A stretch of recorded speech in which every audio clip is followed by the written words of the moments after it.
아빠가 머리 빗겨줄까? 울가, 오늘 생일이지? 우리 파티하자. 바로 여자 인형을 수집하는 일이었습니다. 이때 밝혀진 정말로 충격적인 사실. 뭐예요? 충무로를 집어삼킬 실화 사건 19 스릴러 편입니다. 아직은 영화화되지 않은 실화 사건들만 저희가 모아서 전해드리기 때문에 아마 그 영화 제작자분들도 좀 관심 있게 오늘 보시지 않을까 하는 생각이 드네요. 네. 자, 그러면 지금부터 전 세계인의 가슴에 대못을 박은 서스펜스, 미스터리, 스릴러 범죄들, 절대 잊어서는 안 되는 그때 그 사건, 충무로를 집어삼킬 실화 사건 19 스릴러. 자, 충무로를 집어삼킬 실화 사건 19 스릴러 편 18위를 공개합니다. 역시 배우님은 달라요. 예. 네. 영국 하트퍼드셔 보빙던의 작은 마을. 평화로운 이 마을에 갑자기 원인 모를 병이 번지기 시작합니다. 이유를 알 수 없는 경련과 마비 증상으로 하나 둘 쓰러지기 시작하는 사람들. 그리고 결국 사망자까지 나오고 맙니다. 그런데 이때 이 마을 사진기 부품 회사에서 일하는 한 남자가 수사에 결정적인 증언을 하는데요. 사람들의 증상을 보니 탈륨 중독으로 보이는데요. 탈륨에 중독되면 구토나 경련이 일어나거든요. 자, 놀랍게도 그의 증언은 사건의 실마리를 푸는데 큰 도움이 됩니다. 하지만 경찰은 이 점을 그리고 그를 수상하게 여기는데요. 자, 왜냐하면 일반인이라면 도무지 알 수 없는 화학 지식을 줄줄이 꿰고 있었기 때문입니다. 그리고 그의 뒷조사를 시작한 수사팀은 정말 충격적인 사실을 밝혀냅니다. 이 모든 건 그가 설계한 살인 계획이었던 겁니다. 근데 아까 한 기자님이 탈륨 그랬잖아요. 네네. 탈륨이 뭐예요? 그러니까 그게 이제 어떻게 보면 단서가 된 거예요. 우리 모르잖아요. 탈륨이 뭔지. 일반 사람 모르는 거죠. 자, 맹독 물질인 탈륨을 커피나 차에 탄 뒤 사람들에게 태연한 표정으로 권해왔던 겁니다. 와. 그리고 결정적으로 경찰은 그의 집에서 탈륨을 비롯한 각종 독극물과 독약 실험을 소상히 기록한 일기장을 발견하게 됩니다. 이건 또 뭐 하는 사람이에요? 자, 독극물 살인범이었던 그의 이름은 그레이엄 영. 자, 그런데 그의 범행은 꽤 어릴 때부터 시작이 되었습니다. 학창 시절 다른 과목은 거의 낙제에 가까웠지만 그는 고작 14살의 나이에 독학만으로 대학원 수준의 화학 지식을 습득할 만큼 천재적인 두뇌의 소유자였습니다. 아, 이거 좋은 머리를 좋은 데 쓰지. 그러니까. 예, 그러던 어느 날 영국 런던 리스턴의 한 교실에서 의문의 사건이 발생합니다. 점심으로 샌드위치를 먹은 학생들이 잇따라 복통을 호소하더니 경련을 일으키며 쓰러졌는데요. 자, 그런데 이 모습을 지켜보던 그레이엄 영은 자신의 일기장에 무언가를 적기 시작합니다. 안티몬 타르타르 산염을 0.01g 섭취하면 인간은 복통을 일으킨다. 아이고. 그렇습니다. 그는 친구를 상대로 독극물 안티몬 타르타르 산염의 치사량을 실험을 했던 겁니다. 세상에. 자, 그리고 1962년 15살이 되던 해 그레이엄의 의붓 어머니가 시신으로 발견이 되었는데 아, 이러지 말지. 어머니 또한 그레이엄 영의 독약 실험 대상이었던 겁니다. 결국 그레이엄 영은 살인 미수 혐의로 투옥됐지만 정신 이상 진단으로 정신병원에 위탁됐고요. 9년 뒤 완치 판정을 받고 퇴원한 그가 자, 이번엔 영국 보빙던 마을에서 마을 사람과 또 회사 동료들을 대상으로 또다시 독극물 살인 사건을 계획, 실행을 했던 겁니다. 완치된 게 아니네. 왜 완치 판정을 내는 거예요, 도대체? 뭔가 연기를 한 거죠. 자, 나가려고. 이로 결국 종신형을 선고받은 그레이엄 영. 하지만 1990년 8월 42세의 나이에 심장마비로 생을 마감하고 맙니다. 자, 바로 다음 사건을 알려드리죠. 2005년 10월 일본 시즈오카. 자신의 블로그에 일기를 쓰기 시작한 한 여고생. 어제부터 어머니의 상태가 나쁘다. 전신에 발진이 일어나고 특히 얼굴에 증상이 심하게 나타나. 어머니가 2, 3일 전부터 다리가 아프다고 하더니 거의 움직일 수 없게 됐다. 자, 언뜻 보면 투병 중인 어머니의 건강 상태를 이렇게 기록한 것처럼 보이지만 뭐야, 너무 무섭다. 자, 일기는요. 단순히 일상을 기록한 게 아닙니다. 바로 살인 일지였던 겁니다. 자, 여기서 또 나옵니다. 네. 독극물인 탈륨을 컵안에 발라서 친어머니를 살해하려는 계획을 세웠고요. 그 과정을 이렇게 블로그에 기록해 둔 거였습니다. 아이고야. 자, 이렇게 끔찍하고도 주도 면밀한 살인 계획을 세운 소녀는 16살의 여고생. 선생님과 주변 친구들은 그녀를 그저 얌전하고 또 성실한 우등생으로 기억하고 있었는데요. 하지만 범행 동기를 묻는 질문에 이 소녀는 이렇게 대답을 했답니다. 전 그냥 화학 실험을 해보고 싶었어요. 그렇습니다. 그녀의 내면은 잔혹한 악마의 모습이 숨어 있던 겁니다. 자, 그리고 일본 열도를 경악하게 만든 또 하나의 사실. 체포 당시 그녀의 방에 앞서 소개를 해드렸던 영국의 연쇄살인마 그레이엄 영의 사진이 걸려 있었다는 거. 아유, 따라했고 모방 범죄구나. 그렇습니다. 안 그래도 탈륨이라고 하길래 네. 어떻게 저렇게 동일한 우린 들어보지도 못한 독극물이 그러니까. 두 번 나오나 했더니 존경하는 사람이었군요. 모방 범죄. 별걸 다 존경하네.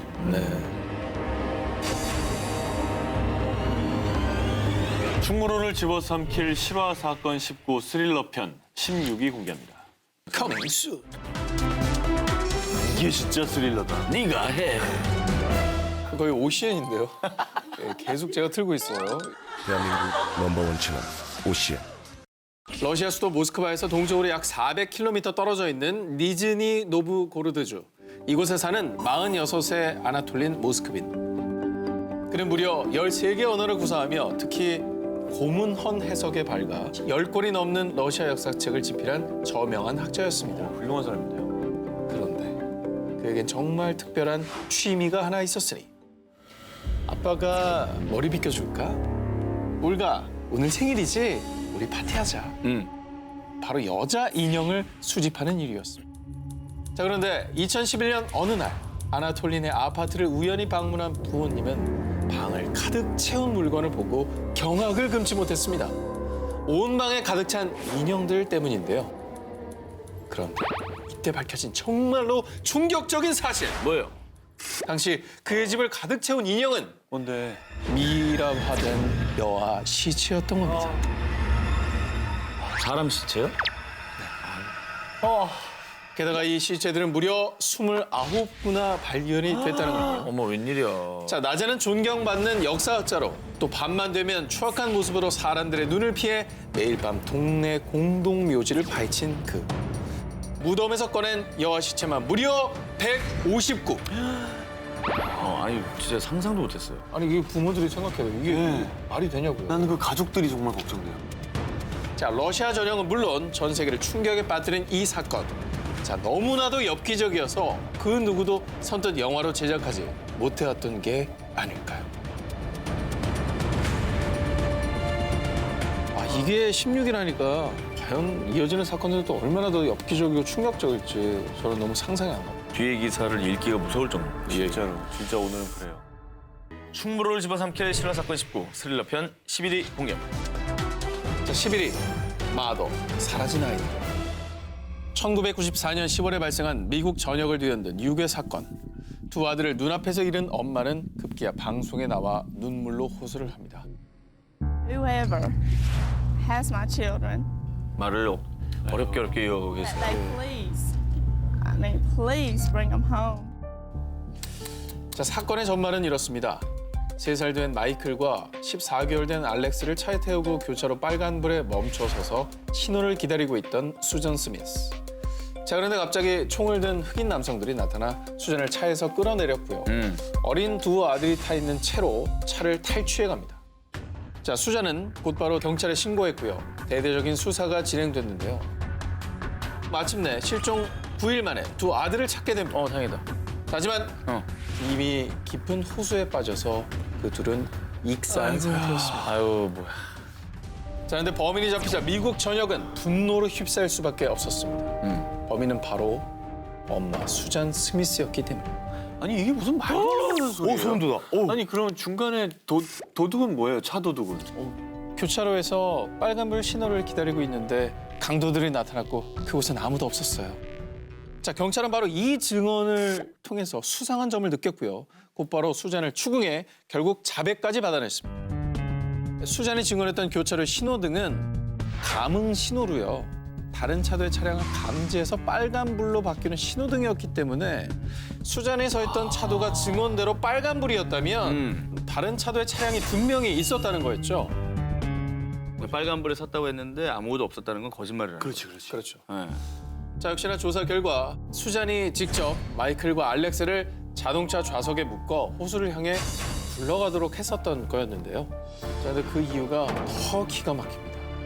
사실 수잔은 남편 데이비드를 두고 불륜을 저질렀는데 내연남인 톰이 아이를 원하지 않자 그와의 새로운 인생을 위해서 범행을 저질렀다는 겁니다.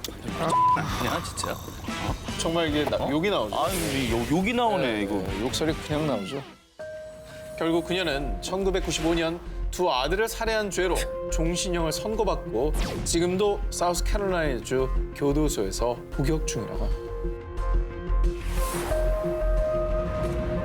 네, 충무로를 집어삼킬 실화 사건 19 스릴러 편 10위가 이어집니다. 매일 밤 내 이웃의 피를 부른다. 사이비 종교의 실상을 다루며 시청자들을 오싹하게 만든 OCN 스릴러 드라마 구해주어. 여기 구해주어보다 더 잔혹하고 더 끔찍한 실제 사건이 있습니다.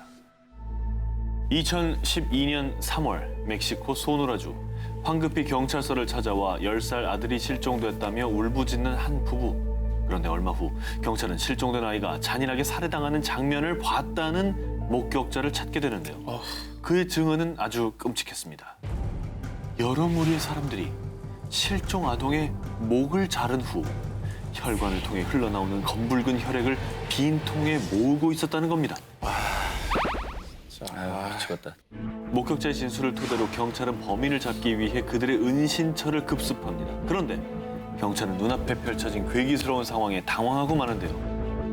남루한 행색의 사람들이 옹기종기 모여 해골을 향해 기도를 하고 있었기 때문이죠. 이 해골은 산타 무에르테라고 불리는 죽음의 성녀로 최근 멕시코 빈민층을 중심으로 급속도로 퍼지고 있는 오컬트 종교였는데요. 산타 무에르테의 일부 맹신자들은 죽음의 성녀에게 더 많은 구원을 받기 위해 제단에 바칠 소중하고 귀중한 재물을 찾기 시작했고요. 그렇게 눈을 돌리게 된 것이 바로 인간의 피였습니다. 아, 남을 왜 죽여요? 그냥 피가 뭐 자기 그만. 이거 진짜 나 진짜 너무 화가 나네. 이 교단의 간부들은 죽음의 성녀를 모시는 제단에 모여 곳곳에 촛불을 켜고 살아있는 소년의 목을 잘라 혈액을 모은 후에 제단 주변에 뿌리며 자신들의 염원을 이루어달라는 의식을 치른 겁니다. 그런데 제단 주위에 퍼진 혈액의 흔적을 조사하던 경찰은 놀라운 사실을 하나 더 발견하게 됩니다. 실종된 소년 이외에 다른 혈액을 발견한 겁니다. 그래, 처음이겠어, 그게. 조사 결과 살해당한 아이는 세 번째 희생자로 2009년엔 10살 소년, 2010년엔 55세 여성을 죽음의 신에게 바쳤다고 합니다. 이후 경찰은 이 사건에 연루된 8명의 교단 간부들을 모조리 체포했고요. 결국 이 끔찍한 살인 사건은 막을 내리고 맙니다. 비뚤어진 믿음이 낳은 끔찍한 살인 사건. 사이비 종교에 대한 경각심을 주는 한편의 스릴러가 탄생되지 않을까요? 충무로를 집어삼킬 실화 사건 19 스릴러 편 8위 공개입니다. 어느 잔혹한 유령 이발사 이야기. 인도 북부에 위치한 하리아나주. 이곳에 살고 있는 53살의 수니타 데비는 아주 섬뜩한 경험을 하게 됩니다. 갑자기 눈앞에 발생한 강한 불빛에 놀라 의식을 잃고 쓰러진 사이 누군가에 의해 그녀의 머리카락이 모두 잘려난 겁니다. 뭐야? 그리고 이틀 뒤 이웃인 아샤 데비 역시 수니타와 똑같은 경험을 하게 됩니다. 짧은 찰나의 순간에 범인은 욕실에 들어와 아샤의 의식을 빼앗고 머리카락을 자른 뒤 마치 겁을 주듯 바닥에 던져놓고 유유히 사라져버린 겁니다. 내가 죽일 수도 있었는데 이 정도 하는 거야 라는 느낌을 받았겠죠. 머리만 자르고 봐주는 거야? 이거도 아니고. 그 순간에 진짜 오만 생각 다 들었겠다. 그렇죠. 이에 경찰은 곧바로 수사에 착수. 다행히 피해자들이 아득한 의식 사이로 범인의 모습을 기억해 드디어 사건의 실마리가 풀리나 싶었습니다. 그런 범인은 밝은 색깔 옷을 입은 노인이었어요. 무슨 말이야? 내가 본 범인은 젊은 여자였다고? 범인에 대한 피해자들의 엇갈린 증언, 그리고 하리아나주를 기점으로 인근 라자스탄주, 수도인 델리에서도 이 기이한 사건이 발생하기 시작을 했고요. 점차 범행이 확대되자 주민들 사이에선 범죄 조직의 소행이다, 주술사가 저주를 내린 것이다 라는 소문이 돌기 시작했습니다. 또 일부 지역 주민들은 직접 자경단을 꾸려서 유령 이발사를 찾는다며 흉기로 무장한 채 낯선 사람들을 위협했습니다. 지금까지도 밝혀지지 않은 유령 이발사의 정체, 과연 실체가 있는 걸까요? 충무로를 집어삼킬 실화 사건 19 스릴러 편 7위를 공개합니다.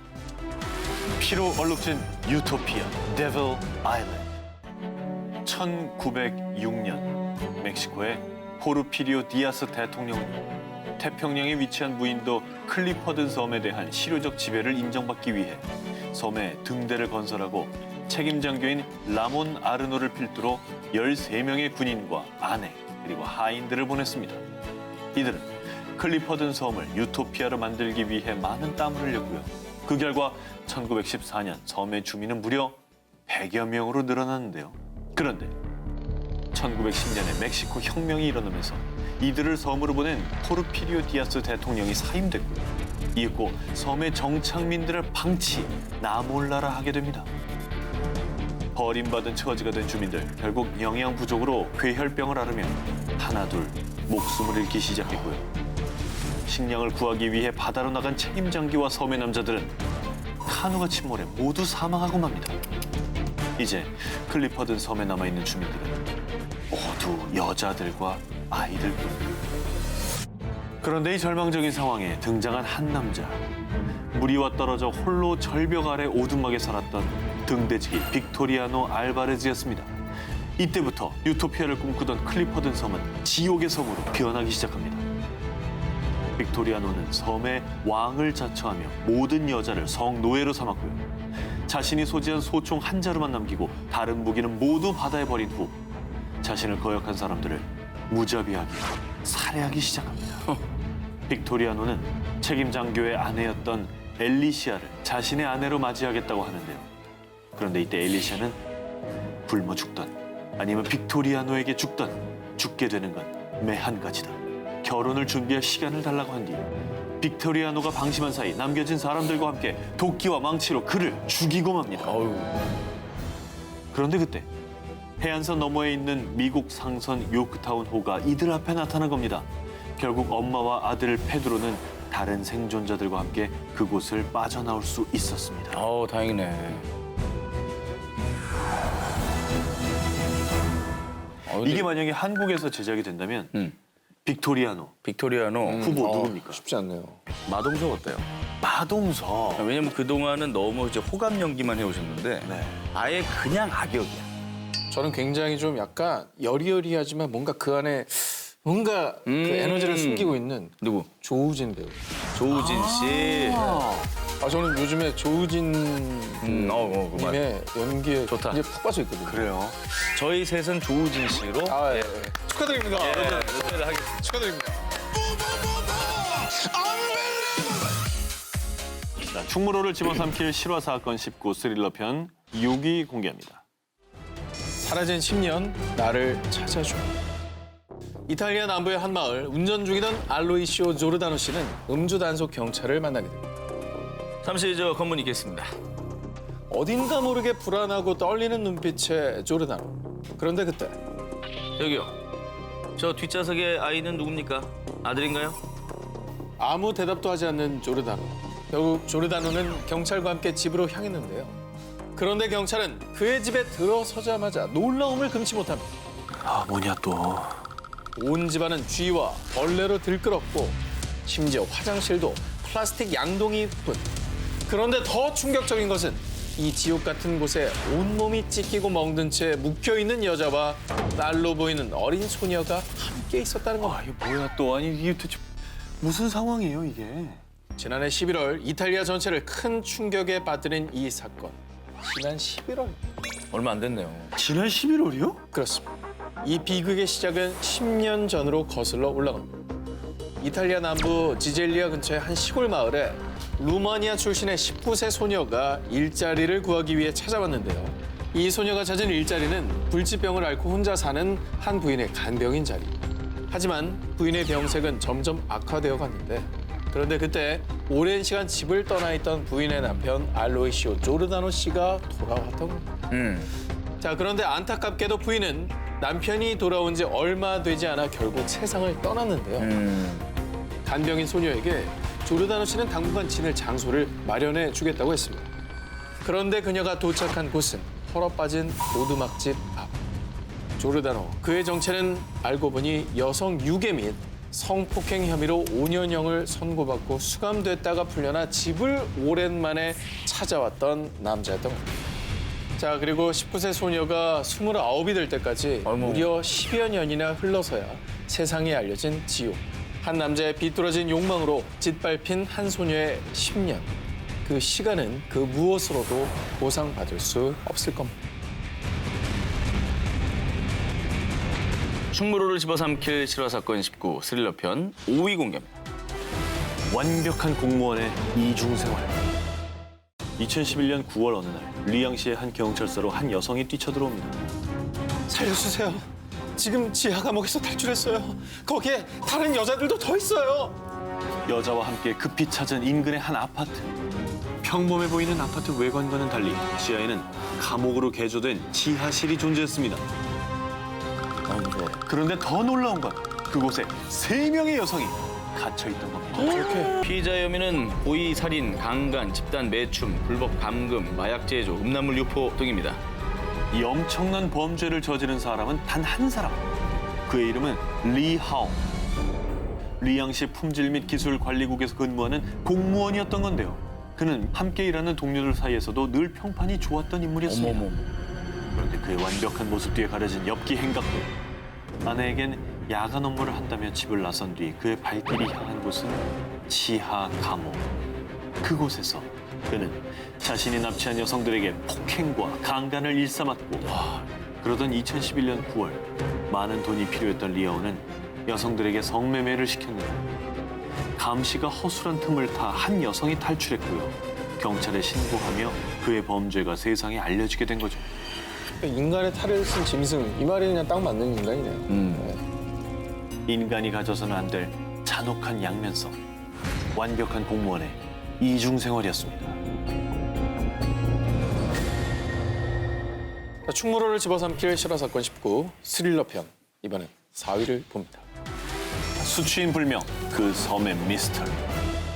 캐나다 세일리시 해안의 제다이아 섬을 찾은 한 가족. 천혜의 자연을 만끽하며 즐거운 시간을 보내고 있던 그때 어디선가 들려온 비명 소리.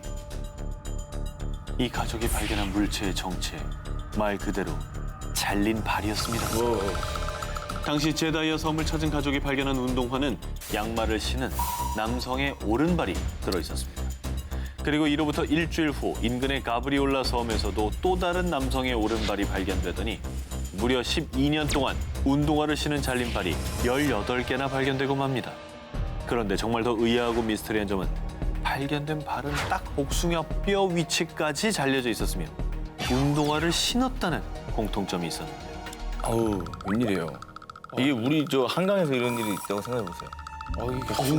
복숭아 뼈까지만 잘린 진짜 너무 무서운데요? 운동화 신은 발들이 막 18개가 발견했다고 생각해요. 오, 어머, 다리도 못 건널 것 같은데 그러면? 이게 어디서 온 거야? 왜 그러는 거예요? 결국 캐나다 연방 경찰은 대대적인 조사에 나섰지만 안타깝게도 그 어떤 단서도 찾지 못했고요. 그렇지 않아도 잘린 발들이 혹시나 근처에서 풍랑을 맞은 어부나 여객기 사고의 희생자라고 추정해서 일일이 DNA 조사도 해봤지만 대부분 신원을 확인하지 못했다고 하는데요. 매년 잘린 발이 나타나는 공포의 해변. 영화한다면 캐스팅하시겠습니까? 자, 일단 제가 2개 남았고요. 한 기자님은 하나입니다. 간절하게 하나 남아 있습니다. 우선순위에서 이제 한 기자님이 나오면 저와 같이 조기종영. 그렇죠. 제가 여기서 그냥 저희 기사에 대해서 하나만 간략하게 좀 미리 설명드리겠습니다. 뭘요? 지금 남아있는 이 기사가 오늘 딱 맞는 이 기사입니다. 자, 그러면 충무로를 집어삼킬 실화사건 19 스릴러 편입니다. 3위 공개. 잘 보겠습니다. 축하합니다.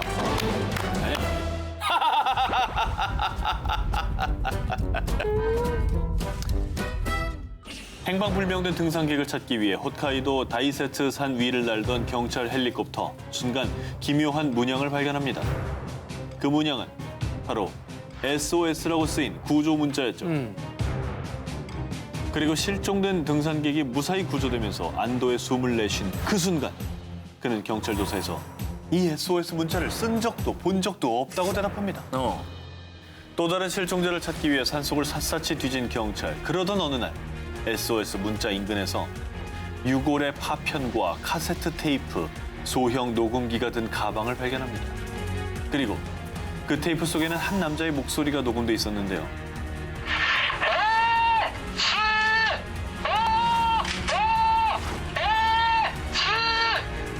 그 속에서 들려오는 건 누군가의 다급한 외침, 한 남성의 목소리였습니다. 왜 그래? 그렇게 경찰은 유골과 유류품을 테이프 속 남자의 것으로 판단했는데요. 하지만 여기서 의외의 상황이 벌어집니다. 바로 유골의 신원이 여성이었던 거죠. 어머, 남자 아니었어? 게다가 벼랑 위에서 움직일 수 없다라는 저 다급한 외침. 하지만 SOS 문자 인근 그 어디에도 벼랑은 존재하지도 않았습니다. 그리고 당시 행방불명자를 대상으로 대대적인 수사를 펼쳤고요. 결국 두 연인의 신원을 확인해냅니다. 우여곡절 끝에 사건이 해결되면서 경찰은 유가족에게 유류품을 전달하는데요. 그런데 이 목소리는 우리 애가 아니에요. 뭐야 또. 테이프 속 목소리는 행방불명된 남자가 아니라는 거였죠. 뭐야 또? 나오는 사람 몇 명이야? 결국 정체를 알 수 없는 제3의 인물이 등장하면서 수사는 또다시 미궁에 빠지는데요. 지금까지 일본 최대의 조난 미스터리로 불리는 이 사건. 과연 그 남자의 정체는 무엇이었을까요?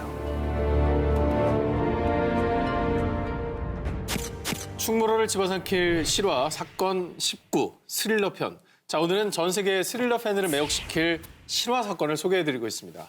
자, 그러면 대망의 1위 특종 후보를 만나보도록 할까요? 좋습니다. 마지막 항해, 아내에게 가는 길. 그날의 진실을 파헤친다. 1986년 김포 국제공원. 자, 충무로를 집어삼킬 실화 사건 19 스릴러 편. 전 기자의 첫 번째 1위 특종 후보 공개합니다. 2016년 3월 조업에 나선 필리핀 어부 크리스토 에스카르테는 돛이 부러져 있는 수상한 요트를 발견합니다. 신고를 받은 경찰은 즉시 수색에 나섰는데요. 놀랍게도 배 안에선 미라 상태로 변한 대체 그는 누구이며 어떤 사연 때문에 이런 모습으로 발견이 된 걸까요? 경찰의 확인 결과 죽은 남성은 59살의 독일인 만프레드 프리츠 바이오라트였습니다. 자, 그런데 부검 이후에 밝혀진 사인은 급성 심근경색. 그리고 더 놀라운 것은 그가 죽은 지 고작 7일밖에 되지 않았다는 점입니다. 아무리 그래도 저렇게 될 수가 있어요. 믿기 어려운 일이지만요. 건조한 바닷바람, 뜨거운 온도, 그리고 소금기가 섞인 공기가 그를 단 7일 만에 완벽한 미라로 만들어버린 겁니다. 그는 왜 혼자서 이 험한 바다에 나서게 된 걸까요? 만프레드는 아내인 클라우디아와 함께 요트를 타고 전 세계 곳곳을 여행했습니다. 그런데 2008년 두 사람은 안타깝게도 이혼을 했다고 합니다. 더 안타깝게도 2010년엔 아내가 암으로 사망을 하고 맙니다. 하지만 아내와 헤어진 뒤에도 쓸쓸히 혼자 항해를 계속했던 만프레드. 그리고 2009년 그는 결국 실종이 됩니다. 그런데 미라게 된 남자 곁에 남겨진 마지막 메모가 미스터리를 더합니다. 우리는 지난 30년간 같은 길을 함께 걸었다. 그런데 어떤 힘이 우리를 갈라놓았고 당신은 떠났다. 마치 사망한 아내의 죽음을 아는 듯한 메시지를 남긴 거죠. 죽는 순간까지 아내를 추억했던 항해사 만프레드. 대체 그는 아내와 헤어진 7년간 어디를 그토록 헤매고 있었을까요? 미라가 된 항해사 남편의 풀리지 않는 미스터리였습니다. 충무로를 집어삼킬 실화사건 19 스릴러 편. 전 기자의 두 번째 1위 후보를 공개합니다. 33년 전 가슴 아픈 사건이 일어났던 그 현장. 우리나라의 대표적인 국제 관문 역할을 해온 김포 국제공항입니다. 1986년 가장 큰 스포츠 행사인 아시안 게임을 앞두고 당시 공항은 눈코 뜰 새 없이 바쁜 상황이었습니다. 여느 날과 다를 것 없이 오가는 승객들로 분주했던 공항청사. 그런데 국제선 5번 출입구와 6번 출입구 사이에 있었던 스테인리스 쓰레기통에서 갑자기 큰 폭발이 일어났습니다. 이 폭발로 인해서 일가족 4명과 당시 공항관리공단 직원 1명은 그 자리에서 숨졌습니다. 현장을 수사한 관계자들에 따르면 당시 폭발은 수류탄 무려 7개와 맞먹는 폭발력을 지닌 것으로 추정. 자, 그런데요, 당시 사고를 두고 경찰은 물론 국가안전기획부, 보안사령부까지 합세해 수사를 했지만요. 모든 수사력을 동원했지만 아시안게임을 앞둔 상황이라 단서가 너무 부족합니다. 라고 발표했고요. 결국 이 사건은 영구 미제 사건으로 분류가 됐습니다. 그런데 역사 속에 잊혀져 가던 이 충격적인 사건의 범인을 집요하게 쫓는 한 남자가 있었으니 바로 마이니치 신문사 무라타 노부이코 기자였습니다. 그는 무려 23년이 지난 2009년 3월 자신이 쫓은 진실을 세상에 알렸는데요. 사건의 배후 조종자는 고 김일성과 김정일. 범행을 지휘한 것은 무슬림 테러리스트 아부 니달로요. 청부 테러리스트로 악명 높은 아부 니달이 북한과 손을 잡고 김포공항 폭탄 테러를 벌였다는 사실을 동독 정부기관 슈타지의 비밀 기록을 통해 밝혀낸 것입니다. 그리고 이 보고서에는 김포공항에 잠입해 테러를 벌인 과정이 상세히 설명돼 있었는데 하지만 안타깝게도 초동 수사가 너무나 미흡했고요. 그날의 진실은 다시 어둠 속에 가려졌습니다. 그날 김포국제공항 테러 사건의 진실은 무엇일까요? 자, 그러면 오늘 프리한 데스크 김형호 영화시장 분석가님을 연결해 보겠습니다. 자, 김형호 분석가님, 안녕하세요. 반갑습니다. 안녕하세요. 예, 안녕하세요. 김영호입니다. 네, 김영호 영화 분석가님, 네, 오늘의 기사 총평 전해주시면 감사하겠습니다. 영화 소재를 재조명하는데 가장 큰 의미가 있을 뿐만 아니라 또 하나하나 흥미로운 소재였기 때문에 그런 점에서 굉장히 고생 많으셨습니다. 네, 고맙습니다. 자, 그러면 오늘의 대결, 저 정 기자의 단독 1위 대결이었습니다. 1위 기사 뭡니까? 1위는 1986년 국제 김포공항입니다. 예.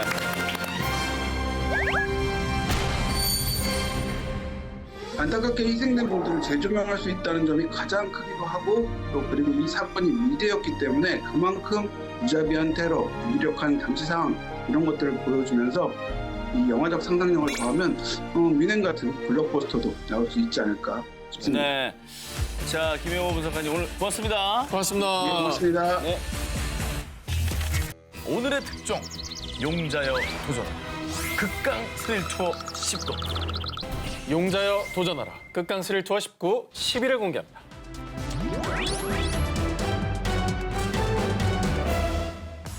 남태평양의 지상 낙원 하와이로 갑니다.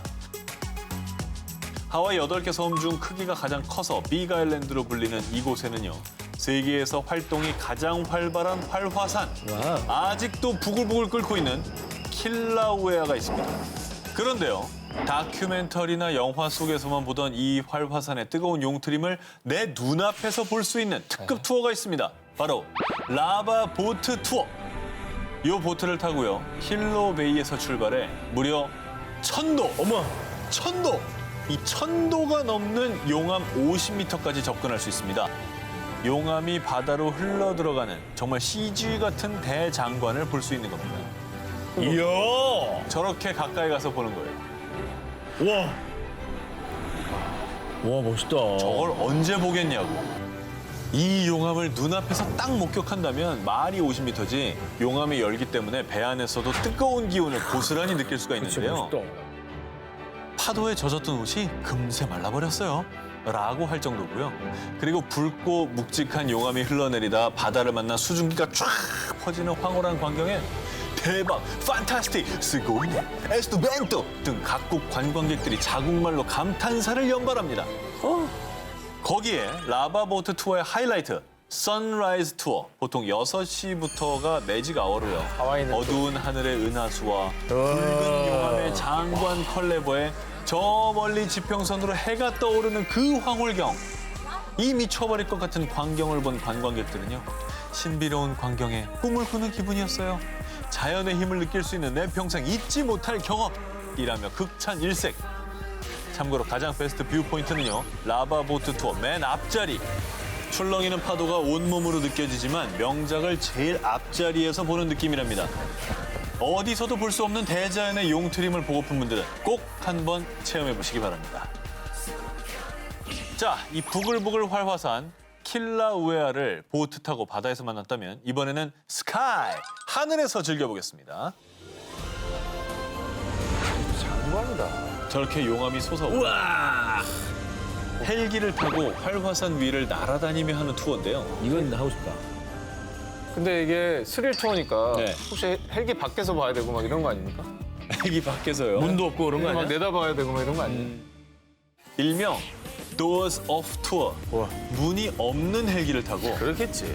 활화산 위를 장장 약 45분간 펄펄 나는 겁니다. 재밌겠다. 아, 저렇게 발 내놓고 문이 없는데 뭐. 헐 대박이다. 오 저렇게. 오! 자, 이 화산 헬기 투어 가이드들은 도어스 오프 비행은 일생일대의 어드벤처라고 소개하고 있는데요. 자, 활화산의 뜨거운 열기와 또 스물스물 올라오는 유황가스 냄새까지 더해져서 마치 활화산 정상에 있는 것 같은 기분이고요. 재밌겠다. 또 정말 기념비적인 요 불구덩이 인증샷도 남길 수 있습니다. 게다가 보트에서는 볼 수 없었던 화산의 분화구까지 신비롭다 못해 경이로운 풍경을 감상할 수 있습니다. 대박이긴 하다. 그리고 진짜 빅 하이라이트, 진짜 극강의 스릴은 헬기 조종사들의 고개 비행. 헬기를 약 90도 각도로 확 눕혀가며 조종을 하기 때문에 에이. 헬기에서 떨어질 것 같은 봐. 극한의 스릴을 느낄 수 아니 있다고 문이 합니다. 없다며. 저렇다가 저 해주는 거구나 저거. 나 떨어질랑 말랑하게. 어유. 바다에서 보는 화산, 하늘에서 보는 화산. 당신은 무엇이 더 끌리십니까? 용자여 도전하라. 극강 스릴 투어 19 8위를 공개합니다.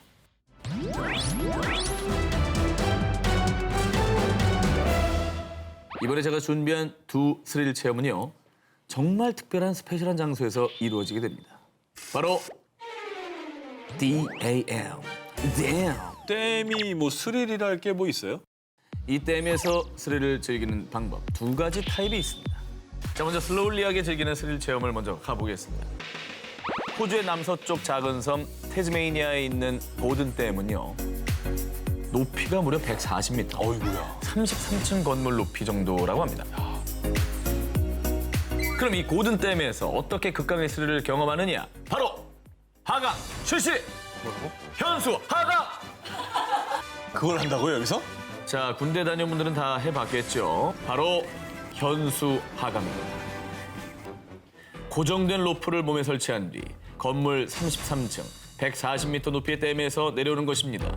의지할 거라군요. 오직 로프 하나입니다. 자, 그러면 직접 체험해볼까요? 일단 고든댐, 현수 하강을 시작하려면 댐 위에 올라서야 합니다. 그것만으로도 공포감이 최고겠죠? 이 고비를 일단 간신히라도 넘기면 이번엔 정말 극강의 공포가 찾아오게 됩니다. 로프를 메고 댐 끝에 서시면 되겠습니다. 어우, 자, 그러면 발 아래는 정말 발 디딜 곳이라고는 하나 없는 어우. 낭떠러지 그 자체입니다. 가만히 있는 것만으로도 난 너무 무서울 것 같은데? 그래서요, 전문 요원들의 친절한 설명에도 줄 하나에 몸을 맡긴다니 너무 위험한데? 나 요즘 살쪄서 안 될 것 같은데? 그럼 안 되지, 살쪘는데. 이렇게 나도 요새 하는 얘기예요? 아니, 나도 요새 살쪘거든. 자, 이렇게 다들 걱정이 태산인데 우리가 다 아는 그분, 작곡가 돈 스파이크 씨가 한 예능 프로그램에서 고든댐 현수하강을 직접 체험했어요. 저분 마르진 않았잖아요. 저분도 체격 있으시죠? 그럼요. 근데 시작부터 저 자세가 좀 불안불안한데. 곧 다시 올라가실 것 같은데요, 자세는? 돈 스파이크 씨는 체험 당시를 떠올리며 난간에서 손을 떼고 내려가는 내내 머릿속이 하얘져서 정신이 없었다라고 얘기했다고 합니다. 당연한 얘기죠 뭐. 아찔하니까. 좀 제 머리가 지끈지끈 아파오려고 그래요. 그런데 말이죠. 고든댐 현수하강 끝날 때까지 끝난 게 아닙니다.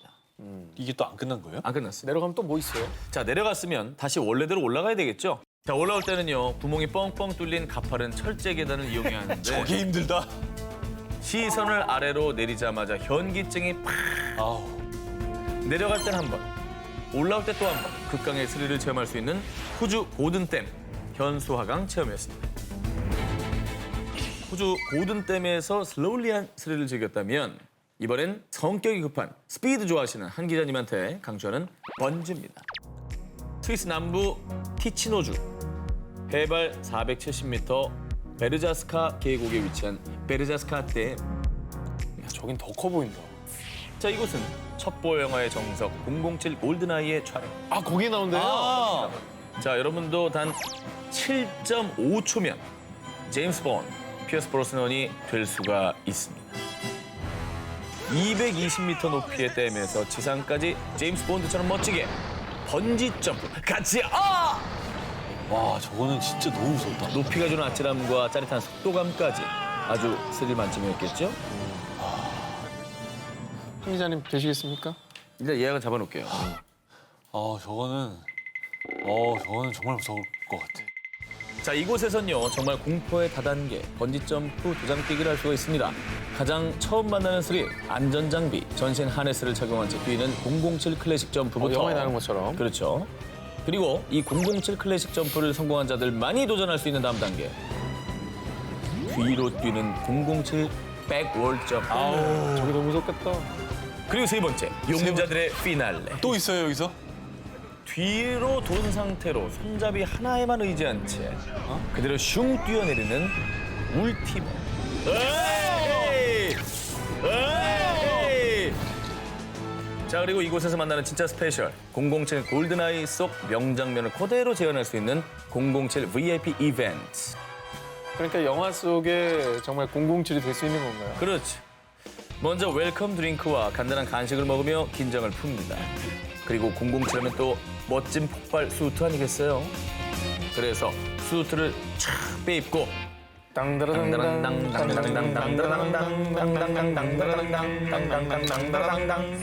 따란. 담력과 용기를 가진 용자들이여 도전해. 당신도 제임스 본드가 될 수 있습니다. 용자여 도전하라 극강 스릴 투어 19 6위 공개합니다. 라이더 질주 본능 자극하는 모모로드. 오 기자님 뭐 요새도 자전거 계속 타고 계십니까? 네네. 저기 MTB 많이 하셨는데. MTB 말고 저는 이제 로드바이크. 로드바이크. 네, 산악 자전거랑 달리 네. 저는 이제 스피드를 즐기는 로드바이크를 좋아했죠. 그래서 제가 한때 꽤나 페달 좀 밟았던 라이더 오 기자를 위한 추천 투어를 들고 왔습니다. 제가 좀 까다로우니까 네. 한번 잘 좀 들어보겠습니다. 네네.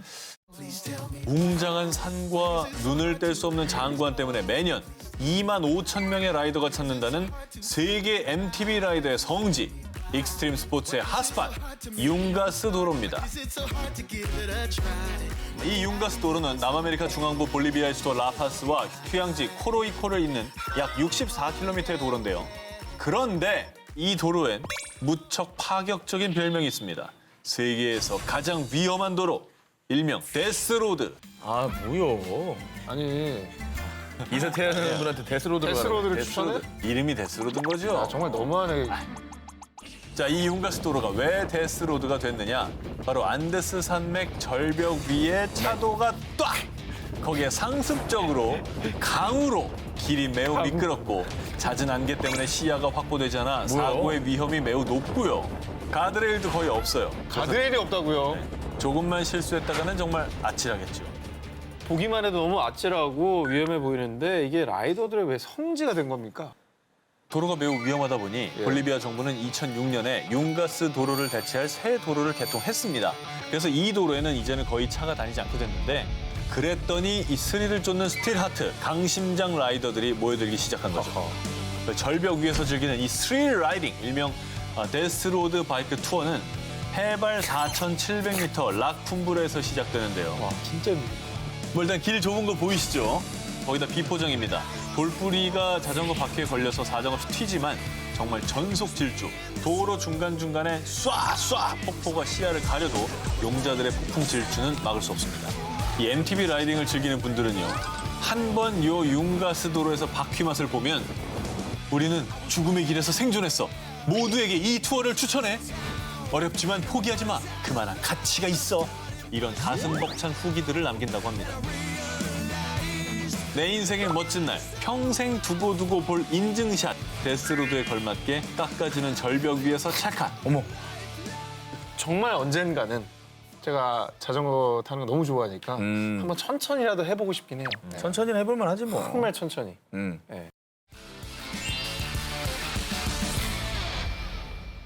용자여 도전하라. 극강 스릴 투어 19 5위를 공개합니다. 특급 비밀이 묻힌 다이버들의 정. 스쿠버 다이빙에 한창 빠져서 중위험까지 앓으셨다는 전 기자님. 한 달을 알았죠. 네. 오. 진짜로 저 안에 들어가면 그 왜들 그렇게 빠지는지 알겠어. 황홀하다 하더라고요. 황홀하고 그냥 아예 다른 세계예요. 맞아. 그 안에서 내가 거북이와 함께 날고 있는 듯한 느낌이 들어가지고 네. 다른 세계긴 해요, 확실히. 네. 자, 오케이. 거기까지. 여름 남자 전 기자 그리고 한 기자님을 위한 휴가지를 엄선해 왔습니다. 뭐 데스풀 뭐 이런 거 아니죠. 데스 오션 뭐 이런 거 하면 안 돼요. 오늘이 좀 스릴이라 긴장되시죠? 네. 태평양 마셜 제도의 아름다운 산호초들로 이루어진 비키니 환초. 와우. 너무 좋은데? 하얀 모래와 에메랄드빛 바다가 쫙 펼쳐져 있어 수많은 해양 생물들이 살고 있는 이곳은요. 전 세계 다이버들의 낙원으로 꼽히는 곳인데요. 가고 싶으시죠? 와, 네네. 지금까지 너무 좋아요. 하지만 이곳에 1년에 딱 100명 미만만 갈 수 있는 다이빙 스팟도 있습니다. 왜? 그리고 언제든 갈 수 있는 것도 아닙니다. 왜 그렇지? 뭐 있나? 뭐 어떤 곳이길래 그래요? 또 상호했어요? 얼마나 아름답습니까? 난파선이네. 난파선이네. 해보고 싶으십니까? 해보고 싶어요. 너무 보고 싶다. 그런데 이곳에 수십 년간 묻힌 비밀이 있는데요. 뭐죠? 약 12년 동안 미국이 핵실험을 진행한 곳입니다. 아유, 저건 데스네 그냥 데스. 데스 투어가 아니고. 1954년 3월엔 히로시마 원자폭탄보다 무려 1000배 이상 강력한 수소폭탄을 투하했습니다. 그리고 2019년 5월엔 뭐가 발표가 됐는지. 뭔데? 방사능 수치?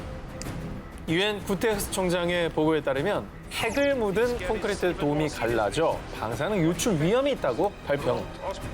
근데 다이빙 얘기는 안 하고 자꾸 방사능 얘기만 하는 이유는 뭡니까? 자, 바로 그게 섬뜩한 포인트라는 거죠. 스릴 넘친다 거기가? 그렇습니다. 비키니 환초 바닷속엔 핵실험에 동원된 난파선들이 묻혀 있다는 건데요. 보러 가는 것도 무섭다. 자, 그래서 다이버들 사이에선 암묵적인 룰로 가급적이면 해안 속 장비나 물건들을 만지지 않는다고 합니다. 근데 위험한 곳이지 않습니까? 네네.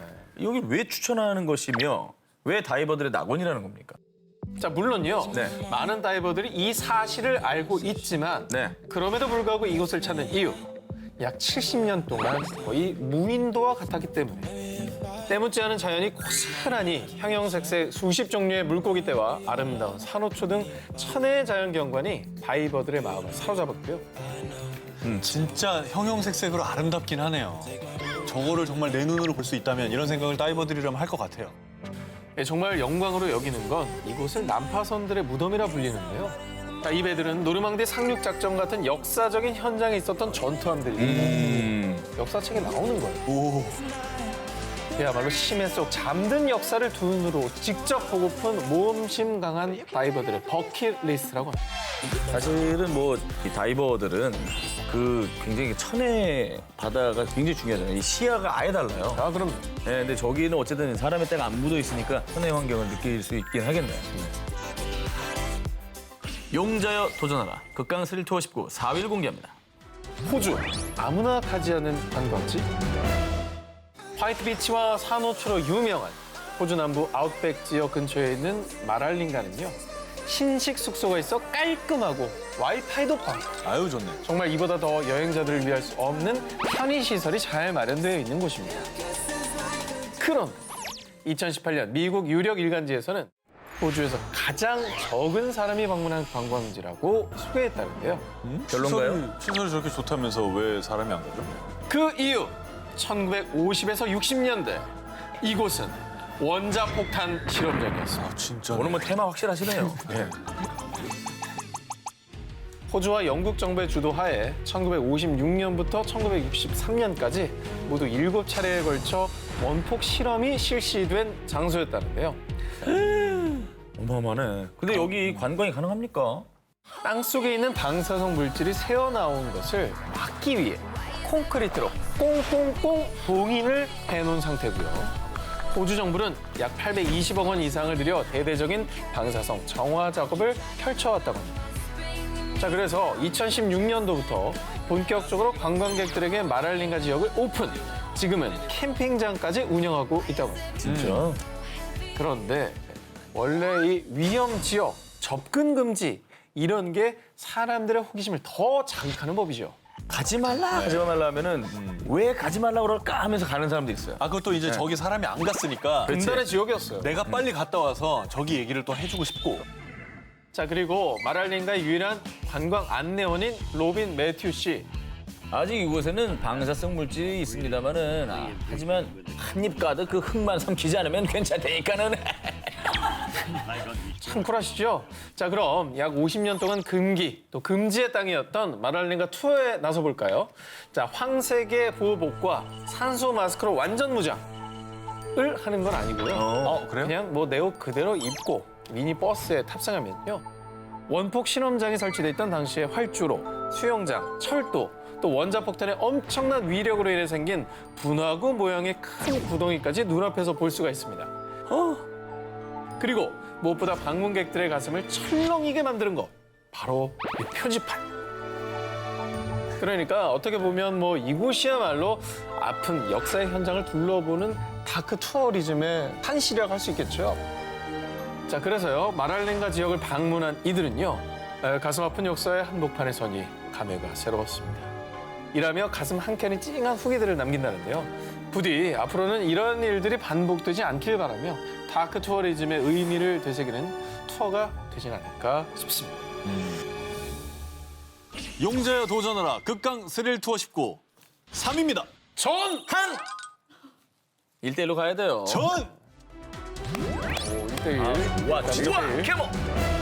자, 이곳은요. 방금 보신 호주 마랄린가보다 더 호기심 많은 진짜 호기심 사냥꾼들이 찾는 곳입니다. 일명 방사능 투어로도 불리는 후쿠시마 재해 지역 투어입니다.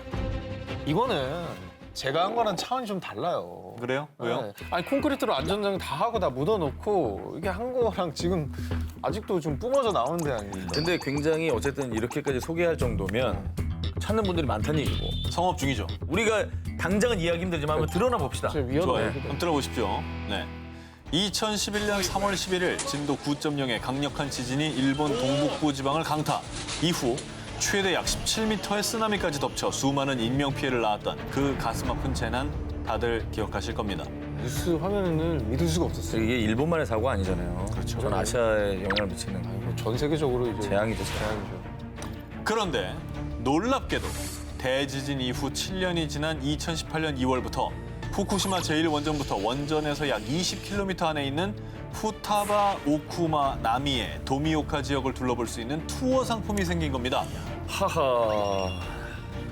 그 정말 유명한 체르노빌도 한 25년 정도 지난 그 2011년도에 개방된 걸로 아는데 너무 빨라도 빠른 거 아닙니까? 너무 빠른 거 아니에요? 네. 자, 그럼 어떤 투어를 하느냐? 지금은 주민들이 거의 없지만 당시 방사능 누출로 사람들이 떠나 먼지가 쌓인 채 폐허가 된 집, 상점 등을 구경하고요. 이젠 아이들의 해맑은 웃음소리가 들리지 않는 교실을 둘러보는 거죠. 또 투어 코스에 식사도 포함되어 있습니다.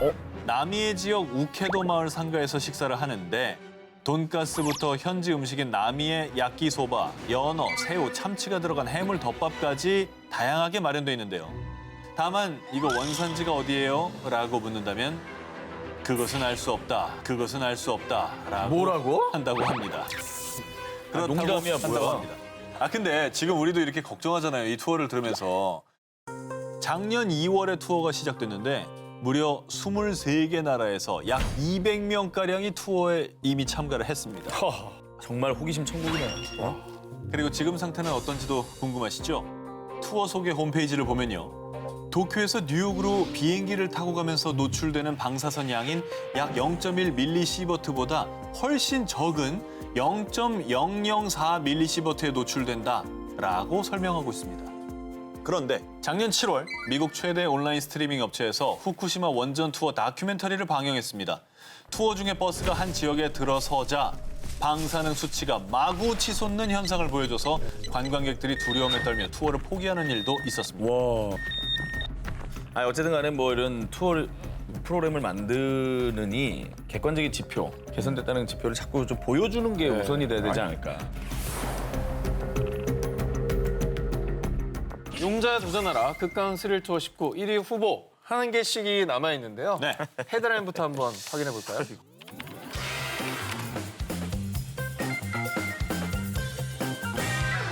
용자여 도전하라! 극강 스릴 투어 19. 저 한 기자의 1위 후보를 공개합니다.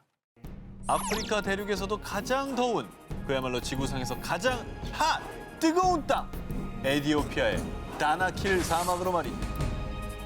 다나킬 사막은요, 한낮의 최고 기온이 무려 63도까지 올라가는 진정 가마솥 더위.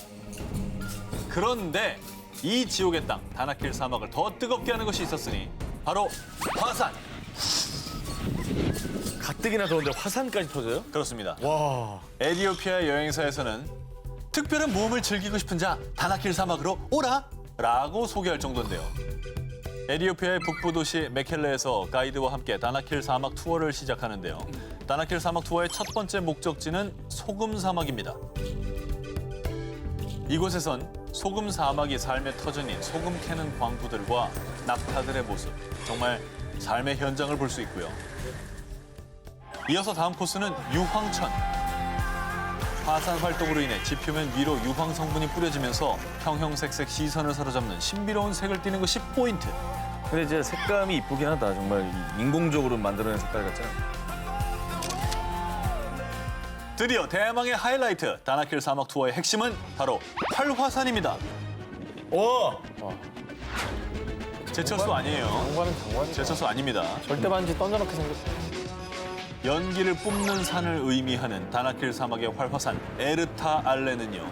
무려 섭씨 1000도가 넘는 언제 터질지 모르는 뜨거운 용암이 펄펄 들끓고 있습니다. 야, 저걸 종합 선물 세트로 말이죠. 그렇죠. 네, 한꺼번에 다 보는 거잖아요.